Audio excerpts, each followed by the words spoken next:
जनता party की ओर से जो बजट 2025-26 का माननीय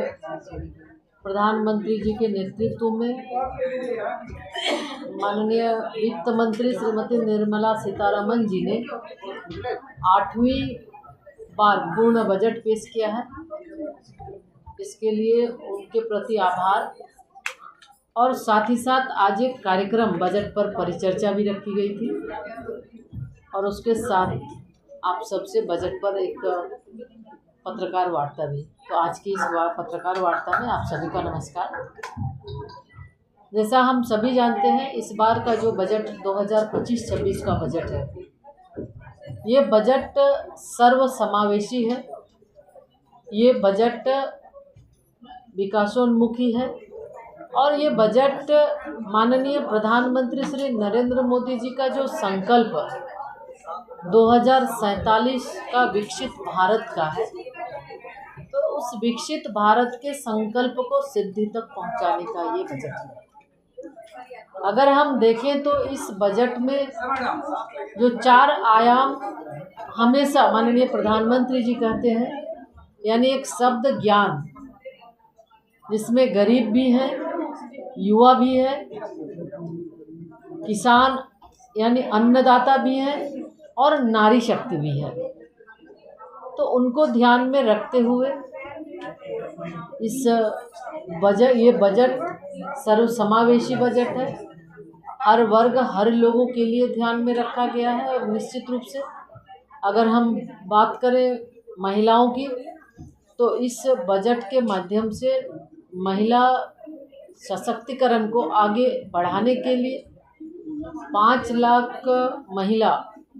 SC और ST वर्ग की महिलाओं को, जो फर्स्ट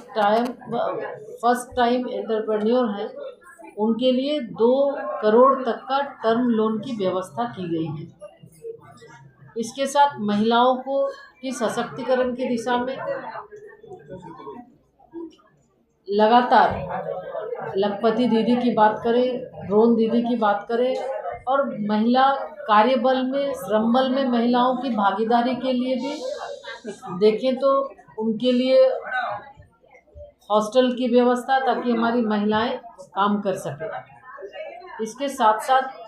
गिग वर्कर के लिए भी इस बजट में प्रावधान रखा गया है। इस बजट के माध्यम से सबसे बड़ा कि जो मध्यम वर्गीय, हमेशा ये चर्चा होती थी, तो निश्चित रूप से मध्यम वर्गीय लोगों के लिए 12 लाख तक का इनकम टैक्स में छूट, और जो सैलरीड हैं, जो नौकरी करने वाले, उनके लिए 12,75,000 तक की छूट इस बजट में दी गई है। युवाओं की बात अगर हम करें तो अटल टिंकरिंग लैब, जो 10,000 अटल टिंकरिंग लैब सरकारी विद्यालय में होते थे, इस बार 50,000 और बढ़ाकर 50,000 की स्वीकृति दी गई है, ताकि सरकारी विद्यालयों में 50,000 अटल टिंकरिंग लैब, जिसके माध्यम से हमारे बच्चे, युवा, वो उनकी सोच क्या है, उस नवाचार वो कर सकते हैं। पोषण, महिला बाल विकास मंत्रालय का एक बहुत ही जो सक्षम आंगनवाड़ी पोषण 2.0 कार्यक्रम है, उसके तहत कुपोषण से मुक्ति, कुपोषण से कैसे भारत को मुक्त किया जा सके, हमारे बच्चे स्वस्थ हों, तो उसके लिए भी पोषण का एक जो प्रावधान है, उसको उसमें और बढ़ोतरी किया गया है। जो पैसा है उसको और बढ़ाया गया है, इस बजट में उसका भी प्रावधान किया गया है, ताकि जो 10 करोड़ हमारे लाभार्थी हैं, उसमें गर्भवती महिलाएं हैं, धात्री माताएं हैं, हमारे छोटे बच्चे हैं, और उसके साथ साथ 20 लाख लगभग एडोलसेंट गर्ल्स हैं। उनके बेहतर स्वास्थ्य के लिए इस पोषण के माध्यम से जो उसमें बढ़ोतरी हुआ है, तो उसके माध्यम से उन्हें लाभ मिलेगा। तो इसी तरह से अगर हम देखें, बात करें हम झारखंड की, अगर तो झारखंड में भी अगर हम रेल बजट पर, रेल की बात अगर हम करें, रेल चूँकि बहुत ही अच्छा कम्युनिकेशन हमारा है, तो 2024-25 में लगभग इस बार का जो झारखंड के लिए 7,302 करोड़ का रिकॉर्ड आवंटन प्राप्त हुआ है। और अगर हम तुलना करें 9 से 14 की, तो उस 9 से 14 में मात्र 457 करोड़ झारखंड के लिए बजट हुआ करता था रेलवे का। तो 16 गुना अधिक बढ़ाकर रिकॉर्ड इस बार 7,302 करोड़ का आवंटन झारखंड को मिल रहा है, जिसके माध्यम से ट्रैक के साथ साथ नए ट्रैक का भी है, और उसके साथ ही अगर देखें तो इसके पहले भी 57 नए अमृत भारत स्टेशन का भी माननीय प्रधानमंत्री जी की ओर से शिलान्यास हुआ, जो वर्ल्ड क्लास स्टेशन बन रहे हैं। चाहे हम रांची रेलवे स्टेशन की बात करें या सुदूरवर्ती हम हजारीबाग रोड की भी बात कर लें, तो इस तरह से रेलवे के क्षेत्र में बहुत ही आमूलचूल परिवर्तन और माननीय प्रधानमंत्री जी के नेतृत्व में झारखंड को एक दिया जा रहा है। उसके साथ ही लगभग 7 वंदे भारत ट्रेन का संचालन भी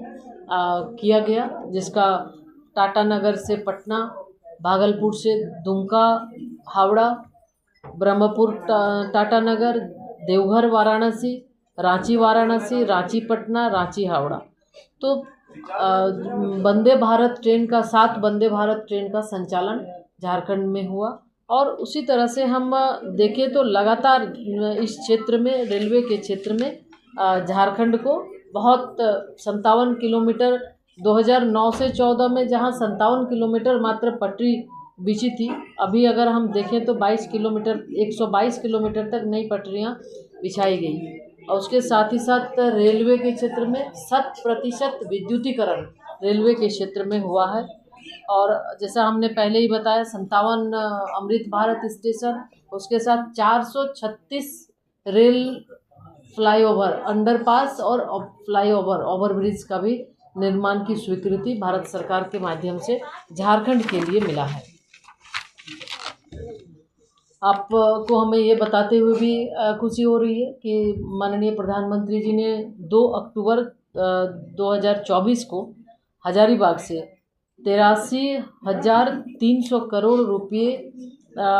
से अधिक की परियोजनाओं का शिलान्यास यानी शुभारंभ भी किया था और उद्घाटन भी किया था, जिसमें धरती आबा ग्रामीण जनजातीय ग्राम उत्कर्ष अभियान की शुरुआत झारखंड से हुई थी, जिसमें लगभग 79,150 करोड़ रुपये की लागत से इस योजना की शुरुआत हुई। 30 राज्यों और केंद्र शासित प्रदेशों के लगभग 63,000 गाँवों में, जहाँ पे हमारे जनजातीय समुदाय के लोग रहते हैं, उनके लिए शिक्षा, स्वास्थ्य, बिजली, पानी, हर तरह की सुविधाएं उनको उपलब्ध हो सके, उसके लिए इस योजना की शुरुआत की गई। उसी तरह एकलव्य आवासीय विद्यालय के माध्यम से अच्छी शिक्षा मिल सके जनजातीय बच्चों को, उसकी भी व्यवस्था की गई। प्रधानमंत्री जनमन के माध्यम से जो प्रिमिटिव ट्राइब्स हैं, लगभग 1,360 करोड़ रुपये की लागत से इस परियोजना का उद्घाटन हुआ। और उसके माध्यम से जहाँ भी जो प्रिमिटिव ट्राइब्स के लोग हैं, उनके लिए हर तरह की व्यवस्था, चाहे सड़क हो, बिजली हो, उनके घर की व्यवस्था हो, हर तरह के उनसे आच्छादित करने की योजना, ये कार्यक्रम चल भी रहा है। तो ये अगर हम देखें तो निश्चित रूप से ये बजट झारखंड के हित में भी, झारखंड के लिए भी बहुत ही अच्छा रहा, और बिना किसी भेदभाव के भारत सरकार के माध्यम से लगातार ये प्रयास होता रहा है कि हम पूरे देश के स्तर पर सभी राज्यों को बराबरी जो भी योजनाएं हैं उस योजना का लाभ उस तक मिल सके, उसके लिए कार्य कर रही है। और एक पूर्वोत्तर करके जो योजना, उसके माध्यम से भी हम देखें तो हर उसमें भी चाहे कनेक्टिविटी की सुविधाएं, उसमें एक्सप्रेस वे का निर्माण भी का कार्य हो रहा है, जिसमें हम देखें वाराणसी से लेकर हावड़ा तक जो हजारीबाग से होकर गुजरेगी, तो उसकी भी शुरुआत की गई है। इस तरह कई ऐसी परियोजना, कई ऐसी योजनाओं का शुभारंभ किया गया है। और लगातार भारत सरकार की ये मंशा है कि जब विकसित भारत का लक्ष्य तभी पूरा हो सकता है जब सभी राज्यों का समान विकास हो, सभी राज्यों का सहयोग हो। तो इस बजट में, इस सर्वसमावेशी बजट है, बजट में हर वर्ग, हर समाज, हर लोगों का ध्यान रखा गया है, और सबके लिए, सभी राज्यों के लिए भी इसमें प्रावधान रखे गए हैं।